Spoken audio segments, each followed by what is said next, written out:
prior to this hearing, the way the food trucks operate downtown were mainly guided by just a set of rules and guidelines that were established by the city, not any sort of formal regulation or formal ordinance.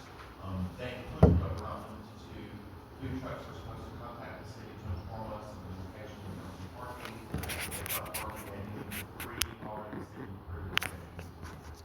They would need to request written permission from the business owner and provide it to the city. Business owners contact the city prior to having food truck set up for approval. The food truck can only occupy one city permanent spot in front of the business and is given with permission.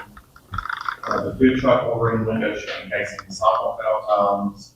Food trucks are only set up after 3 p.m. on Monday through Friday and then anytime overnight at any location, and food truck proprietors are responsible to keep all trash picked up or be subject to a littering fine. That in and of itself is the framework on which we've been working regarding food trucks downtown. There haven't been, until recently, a huge influx of food trucks coming to the downtown area outside of there being a formal festival or scheduled event. Because of the frequency of food trucks appearing in the downtown area, we've had some complaints from business owners and some residents of the food trucks being present down there. So the purpose of this hearing is to hear from both sides so we can formulate a formal regulation and ordinance as to how that would work. We have a microphone and a podium set up down front. You are free to come up and air your concerns one way or the other. We just ask that you state your name, and if you're a resident, if you're a food truck owner, if you're a business owner downtown, we just ask that you state who you are and who you're with. So if there's nothing else that needs to be said, we open the floor and we're ready to hear from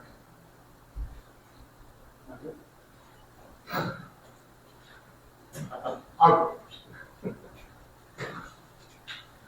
My name is Bill Henderson. I live in Oneonta. I have no part in this fight except for helping out as much as we can. One thing that's not talked about in here, I assume they have to have the health department authorization. Is that part of this? That will come with the permitting process. Okay, all right.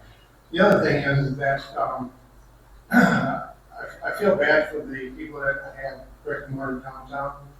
If we allow them to come down there that early and on Saturdays, I think 5 o'clock on Monday through Saturday is probably a better time for my feeling is that, because the parking is so limited on First Avenue. And we have Rebel Boulevard that we have power there that people can go and they can plug in and they don't have to have the generators. I think it works a lot better. People that have been on the 200 and 300 blocks say that they like to go outside and go have lunch there if they want to go uptown and get something. So I thought that was Rebel Boulevard's main purpose of putting food trucks there. We don't take away from the parking downtown. Pretty much Thank you. Thank you.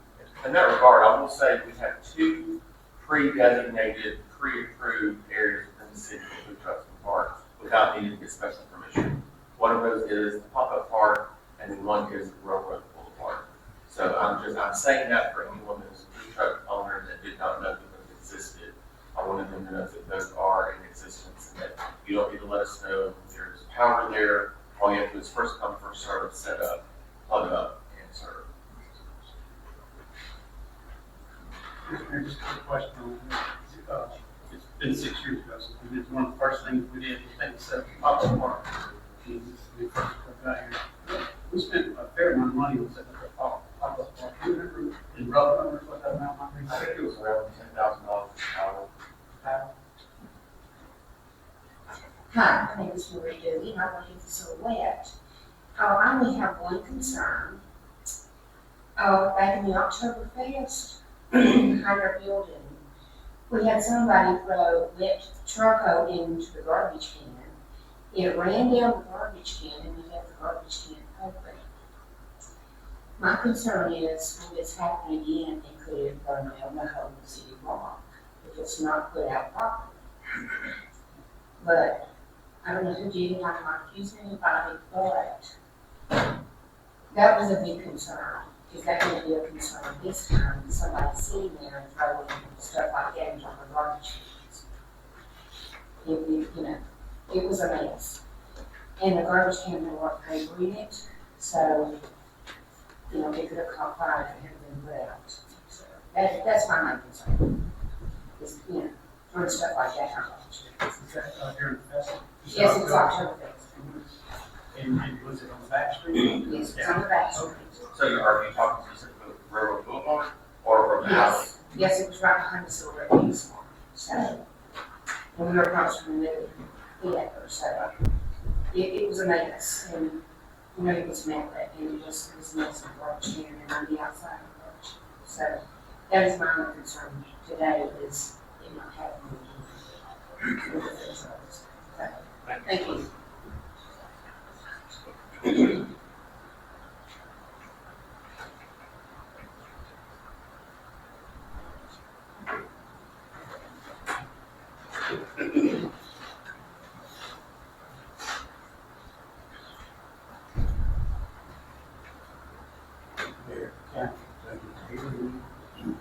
My name is Richard Oakley. I'm the owner of City Studs at Stony Patch on the north downtown.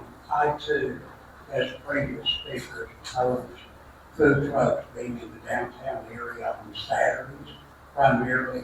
I've never opposed the trucks being down there at 5 p.m. or 3 p.m. on any given day. The food trucks bring a valuable resource on Oneonta, great food. Unfortunately, Second Avenue is our parking lot. And when the food trucks are there and we have other people coming to get food, taking the parking lot, they're not shopping in our stores. They're there primarily to get food. It creates a huge safety issue at many times with water running out, with cables running across. And I think, I'm speculating that on 2 occasions, we've seen injuries downtown with cables running back and forth. I think where the old meltdown was and some of that other area, that there's been 2 people to fall. So I would request that the food trucks be allowed to be there after 5 o'clock on any day of the week. Thank you. Thank you.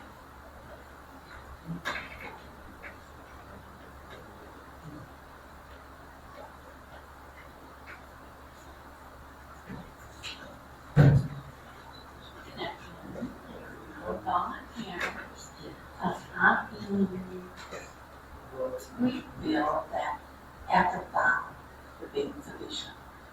Having the food truck downtown for us would be, you're going against Wanda, you're going against Meadows, you're going against the barbecue place. It defeats the purpose of having the food truck downtown during the day. After 5, I don't have a problem with it, maybe Meadows. I know, but it'd be like having the box truck boutique from Oakland come and sit in front of Oneonta. We don't want that competition from us. We want them to come in to visit us, not to shop, the box trucks. And I think all the food trucks are kind of feeling the same way. I mean, if you're gonna have it, go to the pop-up park. There's a place for it. Will has it out in front of, wherever it is, Martin. But not downtown. I mean, they're just not.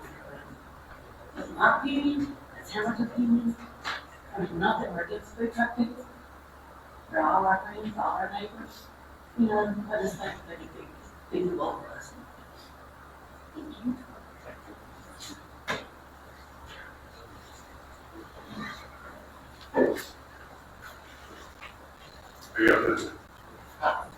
John said, well, I'm not worried about the building in 200, that's on 3rd Street.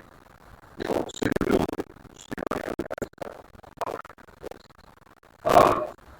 I'm concerned first of all that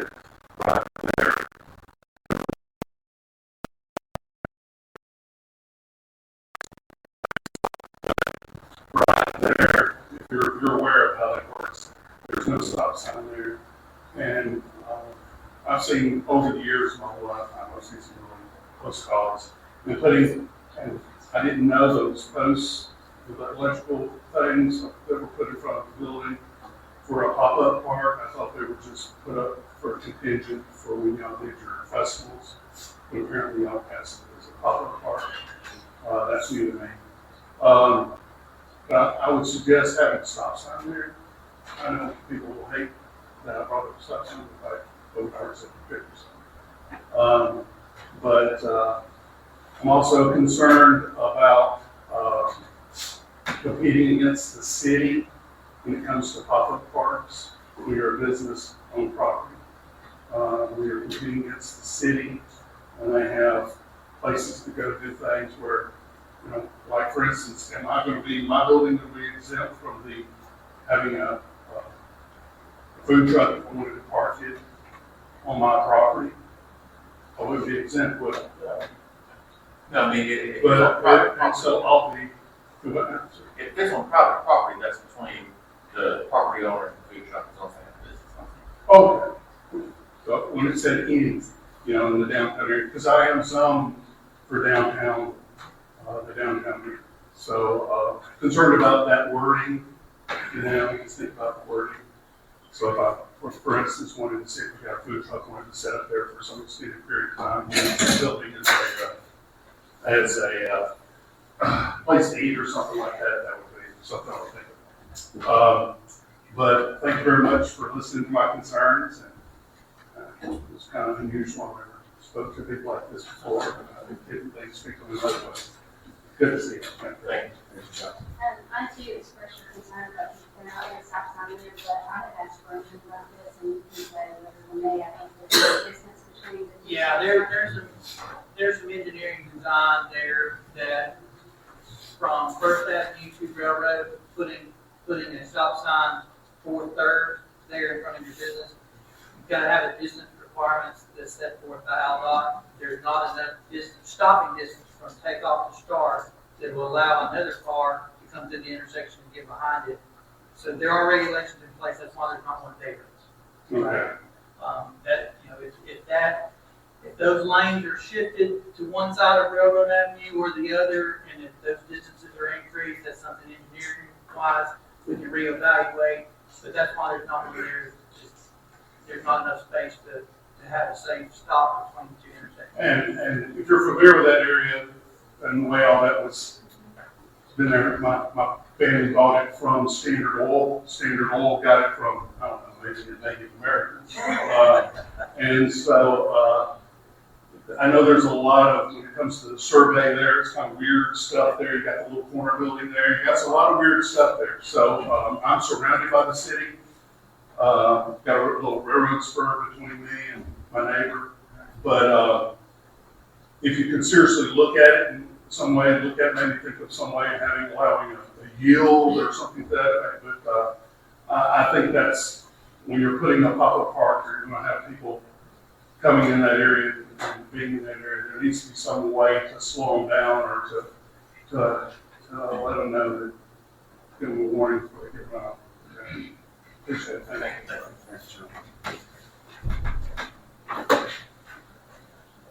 you. Mayor and Council, my name is Austin Large. I'm a brand new food truck owner in town with a wandering wiener. We are a mobile food cart, a hot dog, not necessarily a truck per se, but a lot of these sort of things to me. In the past 2 weeks, I've actually just got my license to the city, and I was never actually made aware of these rules. I know that falls on me to discover. But my question first off are, what is considered to be the downtown location? So it would be the three city blocks. Free city block downtown.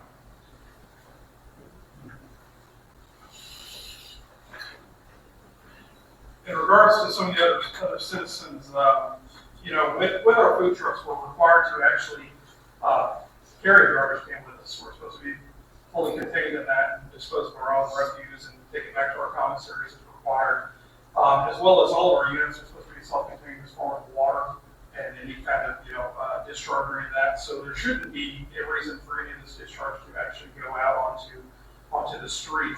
As well as a lot of us use generators in our systems. When you start running power lines and you're running things across the city sidewalks and you're having to run into cable ramps and there's a trip and fall hazard, sometimes it's just a little bit easier to have a self-contained generator on the back of your truck and just kind of keep your power in, that just kind of keeps up the sidewalk.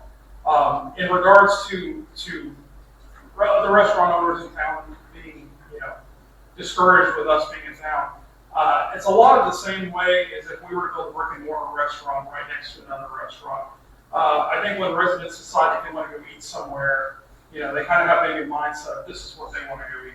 They want to go eat this type of food, whether it be Mexican food or Italian food. They don't necessarily go to try down the road to see what it is. And we have that freedom amongst, as Americans, where we can go wherever we like. We can drive up and down the main road here and choose any restaurant that we want to. I think that having a food truck park on the city street by somewhere maybe that asks us to come, it draws foot traffic, forces people to get out of their car, forces them to walk up and down the street. If you're parking 3 blocks down the road, you've got to walk past all these brick and mortar stores that have window displays, and I can't even come in and see that. I necessarily don't think that that's a bad thing. So out of this section, I know in Birmingham, where I also have a license, they require us to not be within 150 foot of any established restaurant. And I think that's something like that's very fair, just because it doesn't force somebody to walk between you and another restaurant. It doesn't force somebody out the door to see you or even smell what you're cooking. So it's maybe something we look at, just maybe putting a distance between us and somewhere else. And the only thing I guess I ask the city is that these rules kind of be given to us, in the initial, like I said, when I received my license earlier last week, that this wasn't disclosed to me, the timing and things get set up as well. All right, thank you. Thank you.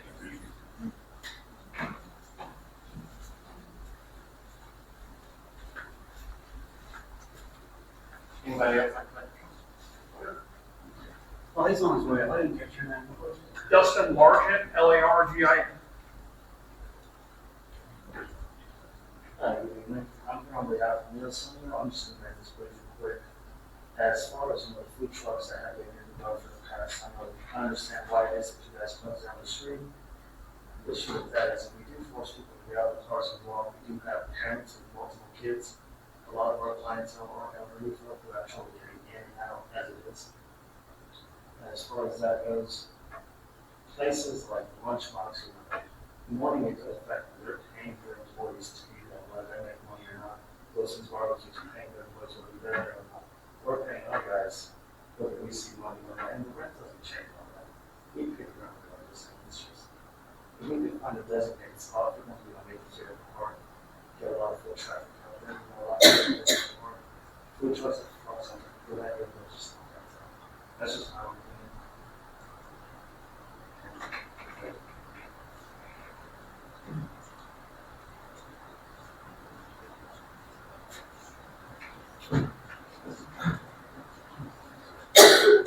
Go ahead and say there's my comment on some of the generator is a problem for me. It's a noisy situation, and a lot of people have allergies to the smoke. So that's why I think that, food trucks, I love food trucks, not a problem, but I think because of the generator operation, in a downtown area where you sell merchandise and all that, and the smoke, that's why we got with the city and pushed everything around the boulevard to try to eliminate that as much as possible. And I think we did pretty good with the Covered Bridge Festival and the June 4th. But I know that is concerned. And I like that idea, 150 feet away from any food center. That would probably be good for the generators. Thank you. I have a question for the food truck owners and or representatives here. With the opportunity to set up on Railroad Boulevard, which is the street just behind Main Street, is there an aversion to doing that? Is there a particular? I didn't even know that was an option. Nor did I don't think a lot of us knew that was an option. We had seen the power set up and thought that was like permission only or yeah, so that was our So we understanding. should do a better job than you. Yeah, we I was wanting them to be ignorant. I'm sorry. hey, you wanted to be here. It's a part of my building, I wanted them to be ignorant of the fact, personally. Now, we didn't advertise that very well when the ODA set those things up, but we set them up specifically to get the food trucks into one central area, so we can call it food court, and have zero generators or as much as possible. But they're lockable, but I usually keep them unlocked so that people come up there with the food truck and, you know, we pay for it. Who pays for it? ODA or the ODA. city? And the city, I think. I think they'll get paid for it to be installed in their power. Yeah, Oh, we- that's interesting. Yeah, we paid for all the power lines and the boxes, and I think we have 2 electrical outlets that we paid for, and I think the city. You paid for those, Grant? I don't know. I think we paid for both. So, Mayor, what are the 3 approved locations stated here? It says 3, I know 2. Okay. Yeah, well, the sheet that was given to me to give out originally when people would come in and apply for a business license was, Wallace State and, the public park. I really don't think it said anything about railroad. Well, at one point, Wallace State wasn't a medical location. However, at the request of Wallace State and their CDL program, that has no longer been available. It's not that it's not available. It's restricted. to certain times. The Railroad Boulevard is an option, and it's a public park. And the railroad boulevard is relatively new as well. We just did that one last year. 3 years ago. That's right. What was the impetus behind doing that? Putting the second pop-up? Well, I wouldn't really call it a public park. I would call it just, it was originally done to help during festivals. Because I believe the Cover Bridge Festival and the June Plain both made the decision to move food trucks to Railroad Boulevard. And once they were established and they were there and they were available, in order to keep people and keep Main Street open, we made that option. People can utilize those outside. Was that memo ever made available to anybody? I don't think so. I don't think. I don't really was ever a memo. Or, you know what I mean, like, was it ever made? I don't think anybody knew that that was an option. Because that would have probably put up a lot of this problem, if we had known that that was an option. Yeah, we never advertised it as such. I just, You know, it was an open. I just thought it's there, it's available. Right. But if that's gonna end up causing a problem between the other businesses, then what's the point? You want that? So if that's gonna end up causing conflict between other businesses, then it's not really. I don't think it would cause a a good problem. option. It wouldn't cause a problem. I don't think we've really advertised it, like I said, except for The the events. festival here, simply because we really didn't have any guidelines for what food trucks were supposed to do. And until it became a problem, and that's why I'm trying to address now. And there is a lack of parking downtown, I do understand the reason why, you know, Ricky Warren business has to be upset. Because it's parking. I just want to say that I don't think this meeting is anti-food truck. We're very glad that we're going to provide a great service. But as the mayor stated earlier, I think that we've had a growth in the number of food trucks and the frequency that you are set up in town. And we've also had a growth in small businesses that are downtown. So I think those 2 factors have come together and caused a similar problem. I can't speak for the food truck owners because I didn't have any reach out to me personally, but I do want to say that I've heard from the business owners. Their main concern was, it wasn't a competition, like Mr. Larkin said. You know, you have free enterprise, you're free to set up wherever you want. If there's somebody who has a food truck that wants to sit up right across from my restaurant, they're more than free to do that, absolutely. However, I think the problem downtown, while it is city parking, it's bigger for the stores downtown. These are the people in the brick and mortar stores who pay, you know, their property taxes. They pay for their business license like you guys do. And therefore, I can see a problem if somebody came and parked right in front of my business. Same thing if you had a food truck parked and they parked right in front of your business as well. So I think that's where we need to decide what we need to do so everybody can coexist together. I think that's the main concern. Is there any other comments? I mean, Yeah, we're none of us are in that food truck, and we're just trying to come up with solutions so we can all. In regards to the written permission from the business owner and provide that for the city, is that just exclusively to downtown or is that citywide? That would be citywide.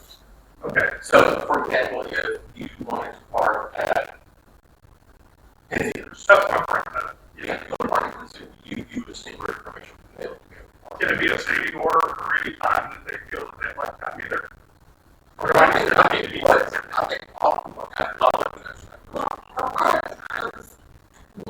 That business food trucks that would come in, they were just like new and new to the city, didn't even have business licenses. Right. And pin seekers, we talked with them, say, that location.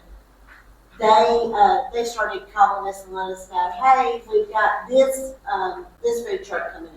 A lot of it was to make sure that we had, the business license, not only business license, but everything has to be approved through the health department. Right. As far as food trucks go. So we need to make sure that we've got all the proper documentation, we've got the business license for this food truck. So a lot of that was just making sure that, They're approved to be there. yeah. So Would the city possibly look at maybe putting a resignation in to maybe have a sticker available for a quick display to show that you're approved to be in the city? Because we have to put up a lot of permits, like we have a small hot dog cart and we have, 15 permits we have to display. So if we could just have one little sticker that said, Oneonta approved, something like that. It's not that it's not designated that you're approved in the city, it's designated in something that that business owner has given you Right. permission to be there. Because there's some places where somebody might just park in an abandoned parking lot. They don't own it, they don't know who owns it. If the person that owned that parking lot knew that you were parking, they wouldn't like it. Yeah. So that's why we often require the written permission of the property owner to designate, yes, I have given this food truck permission to park here. It's not proof that you're able to be in the city like that. That simply comes from your business license, that you were available to be in the city of Oneonta. If you're a food truck owner and you have been inspected, the red state sticker by the Alabama Fire Marshals Association, I'm the one that does that here. So, I get your health department information, your insurance, your vehicle registration, all of those things, and they're put in a database that's North Alabama wide. So you guys know if you've been inspected by Oneonta, you've got that red sticker. You can go to Springville, you can go to Fultondale, you can go to Gadsden, you can go to Huntsville, Madison. So we all take that same information and that's in a database. But we don't have the ability to verify based on that sticker whether Tractor Supply said that you can go out there, or the next time we may see your food truck is parked at the Marathon Station, or the next time we see your truck is parked at Pin Seekers. Those are the things that would have to be, and it's something as simple as an email that we can put in your file that says, I have permission to be at this location, and this location. And those can be standing orders. My recommendation is that standing orders every time that you renew your business license, just have a list that I got permission from this person, this person, this person, that said I can do that. And just submit it with the business license. Also, when I sent out renewals in December, I sent out a letter letting everybody know that we have moved to an online system, Up and Go. And so with that, everything is online now. So you will have the ability to go into your account. This will be your account with the city. You can upload like any letters or anything. You can upload all that, and it's in your account. So you can always say, hey, this is in my account. You can see it. If we have a question about it, it's there. So that's the good thing about us moving to this online system. You put all your documents in there that you need to. So if you get a letter from somebody, just upload it in there and say, hey, I've uploaded this, so it's in my account. So that's a great thing that we have going on. And as far as the permit, correct me if I'm wrong, Mr. Green, but there was this new system we have, Open Go, has a little card Yes. with your business license. Yes. And I asked what that was, and you said it was for food trucks. That way you could keep it on your person rather than have a large. Contractors, even like, beauty salons, they've got like this little card included now. Anybody can use it, everybody will have access to it. But you'll have like a little small card saying, you know, it'll have like your business license and everything at the bottom, and it's a, you know, dual certified. Where is that available? When you create your account with, for your.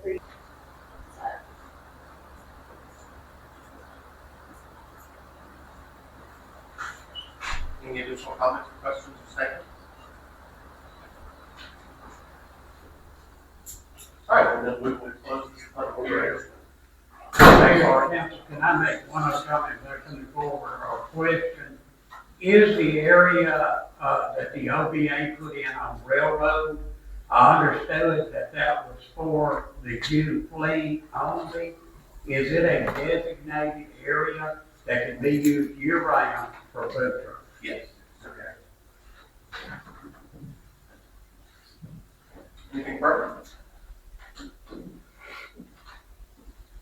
All right, well, we will close this public hearing. I appreciate everybody coming in and giving their input. It was heard, and it was greatly appreciated. And we will do our very best to put together something that benefits everyone, and makes Oneonta a place that welcomes not only brick and mortars, but food trucks as well. So we're happy to have you both. Yes. Thank you.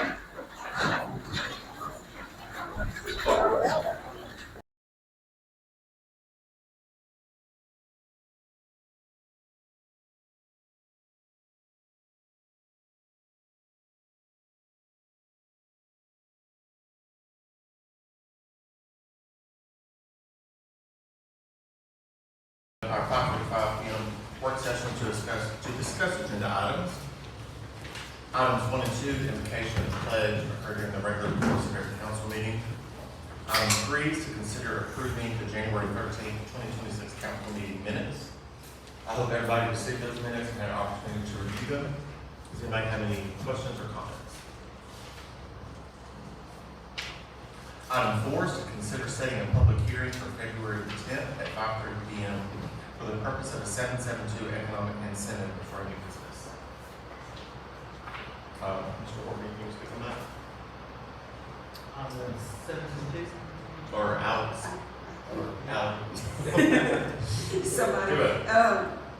this is just to get the process started for, can I say that one? For the grocery store.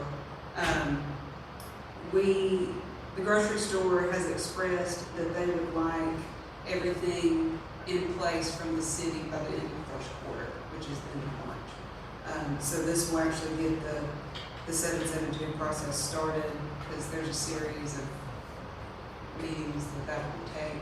We just want to make sure we meet that deadline. If we start first meeting in February, we should have concluded the first meeting in March, which would allow us, a carryover meeting in case an issue developed for some reason. But, so we need to get started. We're just asking that the hearing be set. Okay. Number 5 is to consider promoting full-time assistant building inspector Tim Moore to full-time chief building inspector. As you all know, Andy retired and has acted part-time. So currently we are without a full-time head building inspector. So that department has requested that Mr. Tim Moore be promoted from assistant building inspector to full-time chief building inspector. That would come with a 5% pay increase to his current salary. Item number 6 is to consider hiring Evan Henderson as a part-time firefighter. We did get a recommendation from Chief Severson that Mr. Evan Henderson be hired as a part-time firefighter. Any comments or questions regarding numbers 4, 5, or 6? Item 7 would be to consider advertising a part-time seasonal Oneonta Park and Recreation employee for field maintenance. This is the time of year that we do this every single year, where we try to find part-time hands for our Park and Rec department, have them mow, prepare fields, get everything ready for the sporting events that are coming. And then in tandem with that, to consider advertising for 2 part-time Oneonta Park and Recreation concession managers. The former manager that we had is no longer with us and time to return. So we are going to hopefully advertise for 2 part-time concession managers to help, keep the things moving smoothly within the concession department at our new fields and parks. Mayor, which one didn't come back, which, Well, the current one we have is pregnant. And so, everybody knows how that goes. And then Ryan has expressed, because this is just an issue every year on who's gonna work the concession stand. We tried last year to get volunteers, all the parents, we're not super in favor of that. When we hire, kids, that usually doesn't work out either. So Ryan thinks if we have 2 concession managers in addition to when, the current park and rec employees can also be there, that should cover, the concession stand for baseball and softball. And then if there are any parental volunteers, because there's a few that do like to volunteer, he thinks that he can get that covered. And we put that in the budget, because having, multiple parental volunteers, it Wasn't working. wasn't working, so. Then we'll have our city administrative report, my report, and then consider entering into executive session at that time. Anybody have any comments or questions or things they'd like to add? I'll go ahead and mention this to everybody, just because we have an executive session to make the meeting go a little quicker. Our current leafer is down once again. That machine is 20 to 25 years old and it breaks all the time. So we've hit a roadblock. We either need to purchase a new leafer, and they are not cheap, or we're to the point where maybe we need to consider asking the residents to bag their leaves and we will pick those up. Neither option is great, but we do have to do something. The leaf trucks, which is what most municipalities are moving towards because they last longer, they're more durable, are in the range of $250,000 to $300,000. Mike, since we've asked the residents while the truck's been down to bag the leaves, have there been issues? Have people been doing it? not well, there's still a lot of leaves piled up that got put out after we made a round. And so they're not bagging those, they're just kind of laying there. And that leaf, the clutch went out on it. And we're having to we can't find parts for it. People don't carry parts for it like that anymore. And the impeller is bad on it. We've got it at Hard Iron Works to see if they can build us a new impeller. You're gonna be in the range of probably, I'm on just $10,000 to $12,000 fixing this one. And if you get it fixed, that's It could not be saying something else to go the out. motor could go out. And then you're back in the same spot. Yes, pull behind you. And what you're suggesting is a drill unit? It is, it looks almost like a garbage truck and it has a big hose attached to it. And another thing with the current lever is putting a lot of wear and tear on a tractor. So I just don't want us to let it ride too long. I mean, it might could ride through the end of this leaf season, but I mean, even that's a little questionable with all the leaves that are currently on the ground.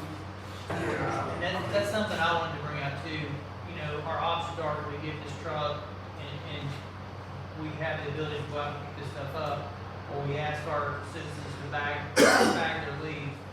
A majority of them either physically can't or are not willing to, so they rake them off into the ditch, and then the ditches and the culverts are clogged up, which are causing a majority of our road problems that we're having right now by the culverts and things getting clogged up. So we either need to try to be proactive and get these leaks cleaned up, or we're gonna have to be retro and have to dig culverts up and ditch work and those kind of things. It's gonna be almost as costly if we have to repave the road. So, you know, it's preventative as much as it is helpful.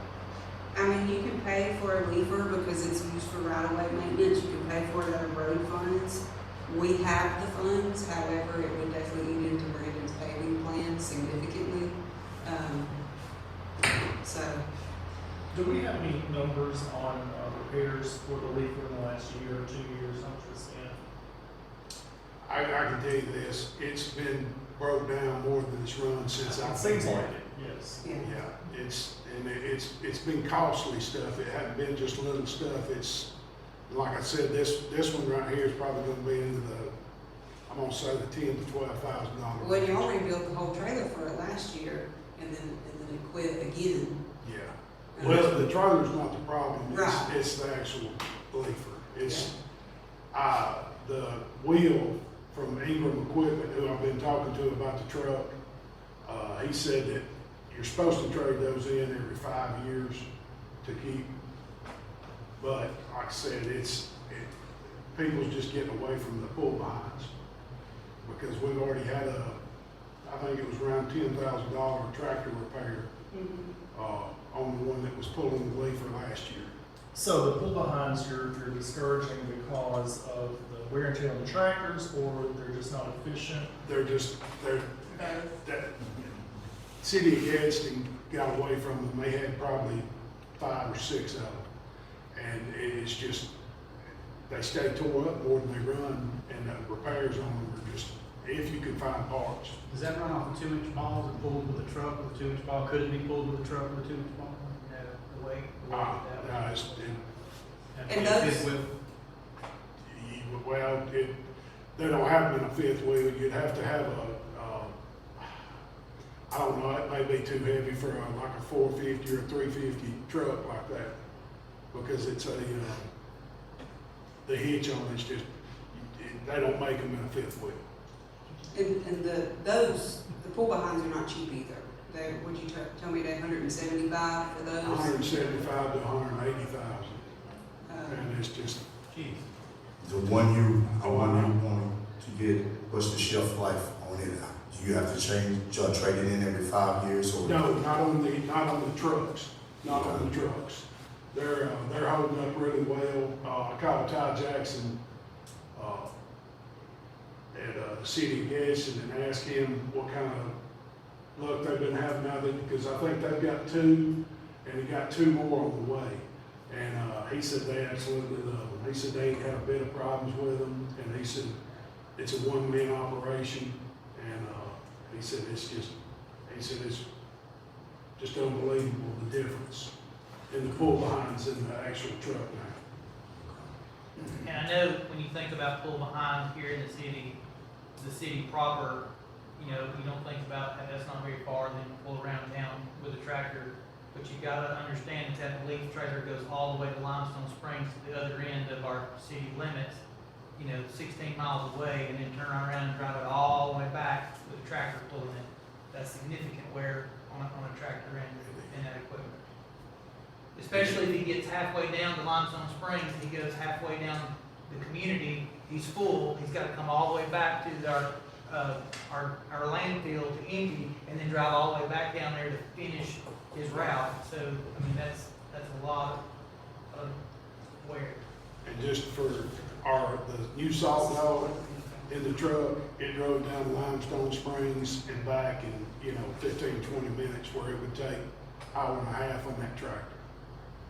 So it just kind of gives you an idea. Well, I have a solution for Limestone Springs. We'll get Bill to get off leaks. Don't you dare. You out there with some shop back. Get the shop back. Off there, we just have to worry about He does most everything else around here. Absolutely. One more thing. Come on and volunteer. All right, is there any further comment regarding anything on the agenda? All right, I will close this work session and we will open our council meeting in just a couple minutes.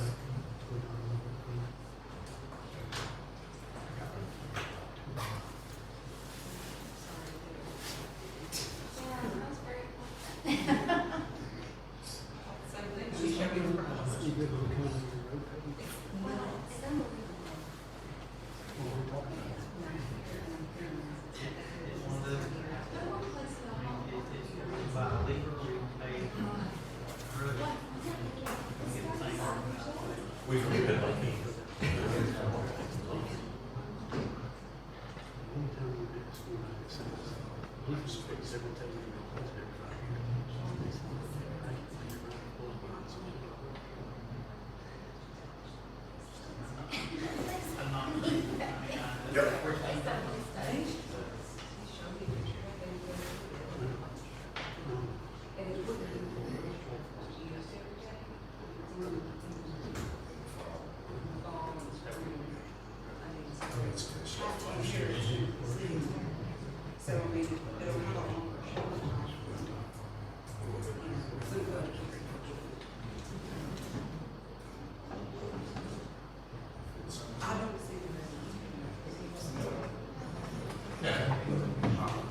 like it's, Yeah. you could give it over, like I one of them across the street, things, like, the other day was raining in the morning, it was just.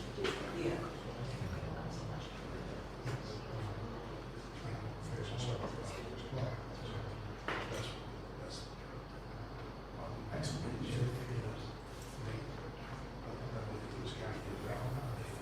About 30 seconds.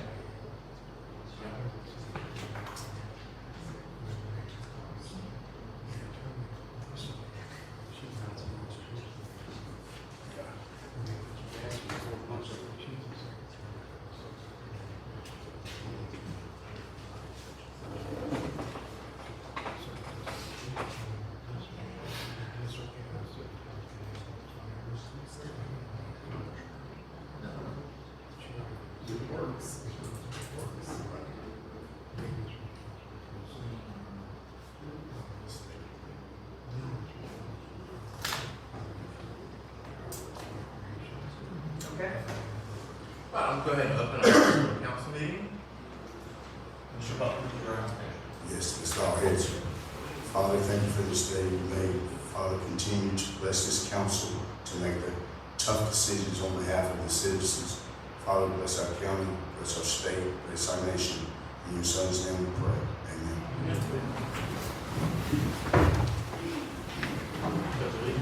To the flag of the United States of America, and to the republic for which it stands, one nation, under God, indivisible, with liberty and justice for all.